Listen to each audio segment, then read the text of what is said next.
What's up, nerds and nerdettes and wee little nerdlings all? It's your buddy Big Johnny G for Two Gun Pixie presents Legendary Gaming. Alright, here we are sitting down with the 20-sided Warriors. We just finished their initial, very first playthrough, so we're going to get their first thoughts, their 20-sided shots on what they thought about Marching Order by Crumbling Keep. Ron! Well, the first thing I really like about it is it's simple.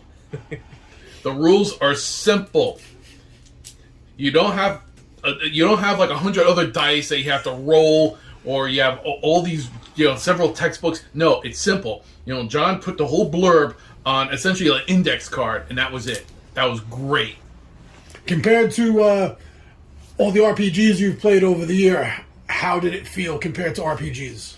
It felt good, once we started getting a nice flow, more of an understanding of how it went, then it was sort of kind of like, okay, this is, again, it's not quite as infinitely detailed as, say, Advanced D&D, but then again, you got several books. It's supposed to be meant to be a simple game. But it has just enough flavor to, you can actually take, you can actually enjoy this. Now, have you, over the years, have you ever read or done any of the Choose Your Own Adventure, Endless Quest style books back in the 80s? Oh, back in the 80s, yeah. I used to read, what was it called? Yeah, I used to read those books. I think one was like Twist a Plot. So how did this feel compared to those? It was similar. Again, this is our first playing, so it wasn't quite as, again, in depth, but at the same time, we've only just played, it's the first time playing this, so maybe as we go along, there'll be more choices. Because right now, it's kind of like, okay, you either choose door A or choose door B.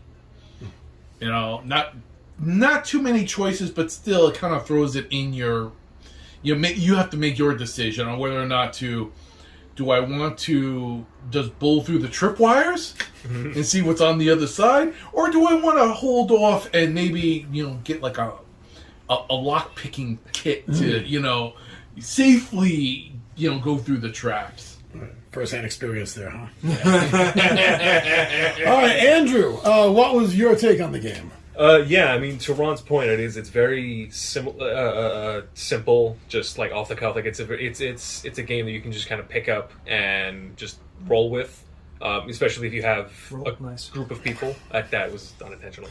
But yeah, there's not a ton of stuff to keep track of, but there's enough to keep it diverse enough where it's like every playthrough is going to be different. Every playthrough is going to be different from the last, especially with like all the different characters you can play and all of their different abilities and all the different like flaws and quirks and all that. But yeah, it's a really good, like I like the simplicity, but also like surface level simplicity. But when you get into it, it's a little more diverse to keep it interesting.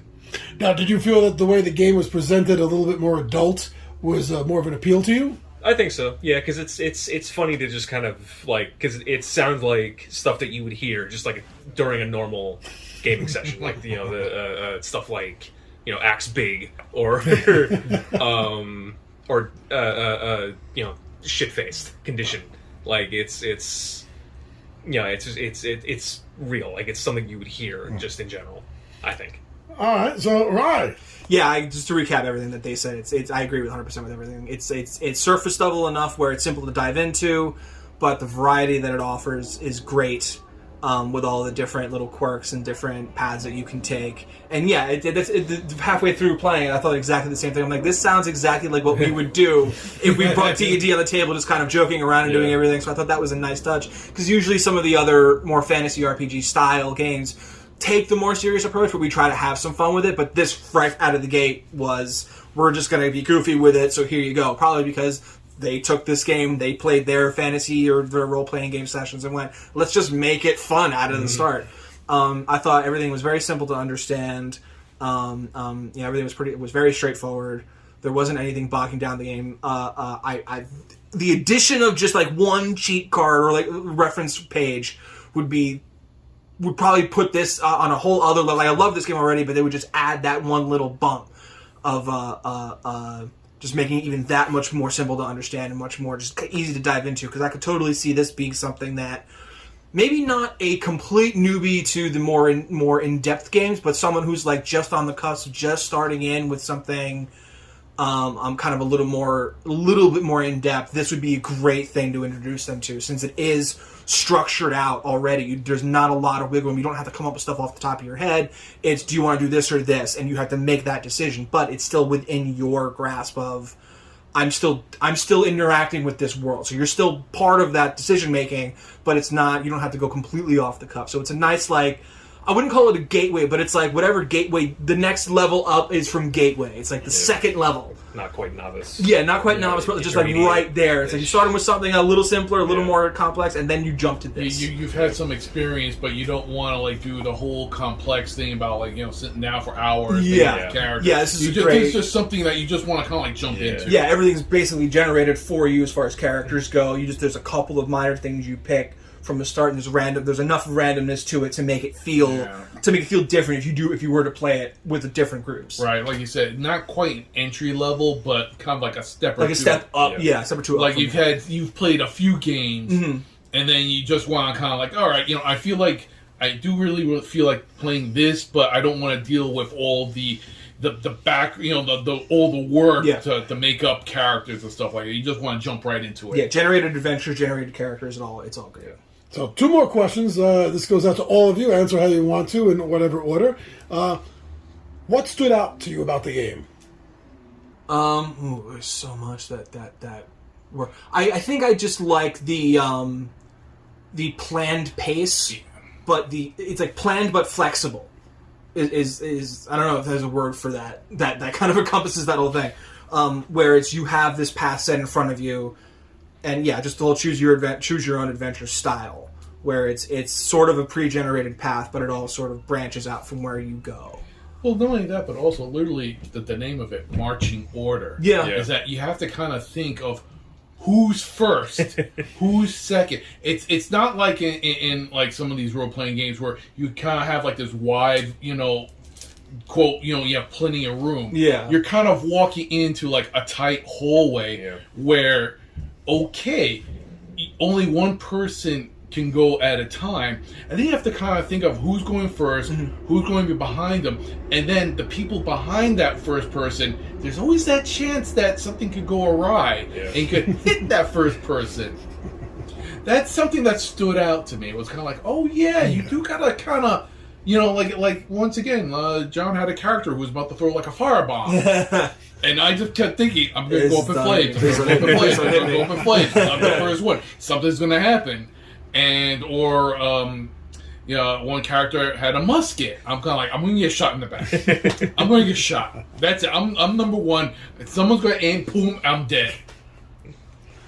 Now, hey, go ahead. No, just going back to the whole, like, there's a good amount of variety where, you know, it keeps the game alive, but it's like, you know, you never quite know. It's like, okay, let's use a torch to open up this room. Hey, this is a secret room. Let's just keep going. And it's like there's a lot of like that sort of tree trunk story thing. You know, you have the hallway, but then you have all these different rooms that you can go down. Yeah, it keeps branching out from the core. Yeah.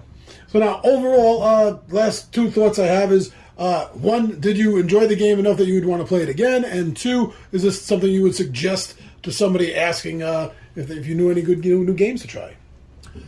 If I knew that they were into the gaming scene, then I would definitely recommend to pick this up. I'd definitely play this again. Yeah, and I absolutely would play this again because there's also multiple adventures. Right.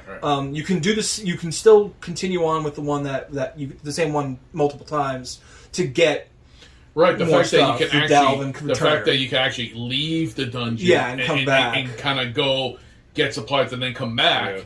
That's actually another thing I forgot to mention that stood out was like, oh yeah, we can leave, go back to town, carouse. It's not a one. Resupply and then come back. You know, it's not like we're stuck in this place, you know, forever. You know, we can actually just leave and come back.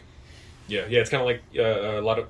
Unironically, it's kind of like the other like roguelike games. Like you look at you know, Diablo, Hades. You know, it's always like you're always back at one sort of hub being the town, and then you can just always keep going back to be like, all right, let's fight this, let's do this, like, and I do love that it like because it's all rogues, it's like it's co-op, but you can still keep shit secret. Like you can still be like, all right, I'm just not gonna tell anybody about this because. In character, you're all supposed to be like in it for you're all just working for money. The thematics of it. I that's one thing I always look for with games. You're working together, but it's still how is this thematically, and it works very well because it always refers to your character. Like it never says characters when it's referring to the hero. It doesn't say heroes. Yes, it's rogues. It says rogues when generally referencing the players. Yeah. So it's always like a nice added. Like you're in this for the money. You're here. You're here to get paid, and it just happens to be you're part of this team. Else. That it's like, okay, they specialize in this, I specialize in this. We're going to need all of our skills to get through this. But at the end of the day, if he dies, I don't care. I'm still getting paid. Yeah, bigger cut. Yeah, a bigger cut for me. So that's fun. All right, I'm glad I gave you guys a chance to check the game out. It seems like everyone loved it as much as I did. Yes, absolutely.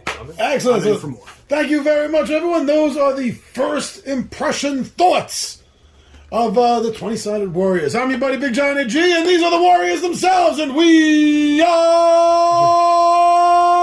out of here.